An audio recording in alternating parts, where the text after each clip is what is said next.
பச்சை மலை மீது உன்லீலை. Hello guys, good morning. இன்னைக்கு பார்த்தீங்கன்னா டியூஸ்டே. இன்னைக்கு வந்து அமாவாசைனால நம்ம வந்து ஒரு படையெல்லாம் போட்டு காட்டிடலான்னு சொல்லிட்டு எல்லாமே ப்ரிப்பேர் பண்ணிட்டோம். ஸோ நம்ம எல்லாம் படையெல்லாம் போட ரெடியாக வச்சுருக்கோம். ஸோ சாப்பாடு எல்லாமே ரெடி பண்ணியாச்சு. சரி வாங்க ஒன்று ஒன்றா என்ன செஞ்சுருக்கோன்னு காட்டுறோம். ஃபஸ்ட்டு இலை வச்சுட்டு கொஞ்சம் தண்ணி தெளிச்சுக்கலாம். இங்கே இலை வந்து இதில் பரிமாறிட்டு நம்ம வந்து மேலே காக்காக்கு வச்சிடணும். ஃபஸ்ட்டு சாப்பாடு வச்சிடலாம். சாப்பாடு வச்சுக்கிட்டு அடுத்து வந்து நம்ம வந்து வடை பண்ணியிருக்கோம், உளுந்த வடை பண்ணியிருக்கோம். அது ரெண்டு மூணு வச்சுக்கலாம். அப்புறம் வாழைக்காய் வறுவல். அமாவாசைனாலே ஸ்பெஷல் வந்து வாழைக்காய் தான். அது எதனால ரீசன் எனக்கு தெரியல, எங்கள் அம்மாவுக்கு தான் தெரியும், என்னன்னு தெரியல. அடுத்து வந்து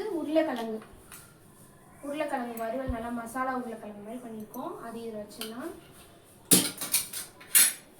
அண்ட் அப்பளம், ஆளுக்கு ஒரு அப்பளம்.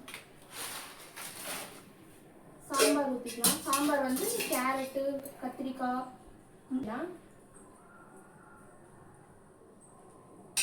அண்ட் ஃபைனலாக வந்து பாயாசம் வந்து டம்ளர்லேயே ஊற்றி வைக்கலாம். நான் அப்படியே இந்த பக்கம் சைடில் வைக்கிறேன்.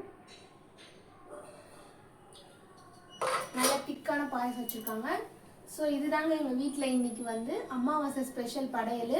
நீங்களும் உங்கள் வீட்டில் இன்றைக்கி படையல் பண்ணிட்டீங்களான்னு மறக்காமல் கமெண்ட்டில் சொல்லுங்கள். ஸோ என்னென்னு பார்த்தீங்கன்னா உளுந்த வடை இருக்குது, வாழைக்காய் வறுவல், உருளைக்கிழங்கு பொரியல், பாயாசம், சாப்பாடு, சாம்பார், அப்பளம். ஸோ ஒரு ஃபுல் மீல்ஸாக வந்து இன்றைக்கி வந்து அமாவாசைக்கு படையல் பண்ணியாச்சு. இதை வந்து காக்காக்கு சாப்பாடு வச்சுட்டு நாங்கள் எல்லோரும் சாப்பிட்ருவோம், சாமி கும்பிடணும். ஸோ நீங்களும் இன்றைக்கி எப்படி இதை பண்ணீங்கன்னு சொல்லி மறக்காமல் கமெண்ட்டில் சொல்லுங்கள். ஸோ உங்களோட எக்ஸ்பீரியன்ஸை எனக்கு ஷேர் பண்ணுங்கள். டாடா பாய். ஸோ நம்ம படையலும் படைச்சாச்சு. நம்ம தானத்தில் சிறந்தது அன்னதானம். அதை செய்கிறதுக்கும் ஆயத்தமாயாச்சுங்க. எங்கள் அத்தை ஃபோட்டோவை மட்டும் தேடி பார்த்தோம், மேலே எடுத்து வச்சுருக்கோமா, வைக்க முடியல. எல்லோரும் நினைக்காதீங்க தப்பாக எதுவும். எங்கள் அத்தை ஃபோட்டோவை வச்சு சாமி கும்பிட முடியல. அதனால தான் எங்கள் மாமா ஃபோட்டோவும் எங்கள் அப்பா ஃபோட்டோவும் எடுத்து படைக்க ஆரம்பித்தோம். படைச்சி தானத்தில் சிறந்தது அன்னதானம். அந்த முறைப்படி நம்ம 2 பேருக்கு சமைச்சு கொடுத்தாச்சு, சாமியும் கும்பிட்டாச்சு, போய் காக்காய்க்கும் வைக்க ஆரம்பித்தாச்சுங்க.